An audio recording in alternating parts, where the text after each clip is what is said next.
بسم اللہ الرحمن الرحیم۔ السلام علیکم دوستو، میں ہوں آپ کا ہوسٹ شراز شوکت۔ دوستو، آج کی حدیث ان لوگوں کے بارے میں ہے جو یہ کہتے ہیں کہ نبی پاک صلی اللہ علیہ وسلم اور آپ صلی اللہ علیہ وسلم کے صحابہ کرام رضوان اللہ تعالیٰ علیہم اجمعین کے بعد کوئی بھی دنیا میں نیک بندہ موجود نہیں ہے، یا کوئی بھی اس قابل نہیں ہے کہ اس کی پیروی کی جائے، یا بیعت کے کنسیپٹ کو وہ مانتے نہیں ہیں۔ تو اس بارے میں بخاری شریف میں حدیث نمبر 3455 3455 میں نبی پاک صلی اللہ علیہ وسلم کا فرمان ہے۔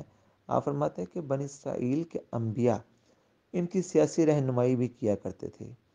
جب بھی ان کا کوئی نبی ہلاک ہو جاتا تو دوسرے ان کی مدد کے لیے آن موجود ہوتے، لیکن یاد رکھو میرے بعد کوئی نبی نہیں آئے گا، ہاں میرے نائبین ہوں گے اور بہت ہوں گے۔